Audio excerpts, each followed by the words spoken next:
Les Congolais et le pouvoir. Bokonzi, Kimfumu, les Mboshis, les Lari, les Teke, les BMB et les Vilis sont les principales ethnies qui sont toujours dans la course au pouvoir en République du Congo. Les Lari furent les premiers à diriger le pays avec Fulbert Yulu, ensuite Massamba Deba. Les Lari adorent le pouvoir, mais ne savent pas le conserver. La trahison est omniprésente chez eux et ils finissent toujours par se retrouver dans les camps des perdants. Leur égocentrisme exagéré et systématique agace tout le monde. Les Mboshi, chez eux, le pouvoir, c'est l'os du chien. Il grogne lorsque vous souhaitez lui reprendre un os. La protection de ressources est le comportement qui a pour but d'obtenir ou de garder la possession d'une ressource. Il faut comprendre que la protection de ressources est nécessaire pour la survie. Il est normal de ne pas vouloir tout partager. Les BMB et les Vilis sont des faiseurs de rois.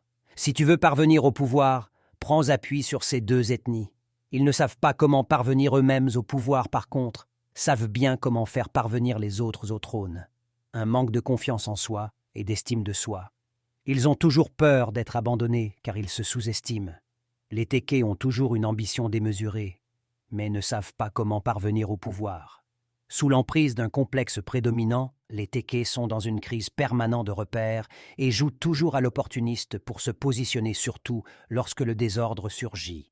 Ne soyons pas surpris de voir que pendant ces 63 années d'indépendance, le pouvoir au Congo a créé plus des problèmes qu'il n'en a résolus en raison de fortes tensions ethniques. Comment satisfaire l'un pour ne pas frustrer l'autre? Telle est l'équation que le représentant de l'État congolais doit résoudre en permanence au lieu de penser à améliorer fondamentalement le quotidien des citoyens.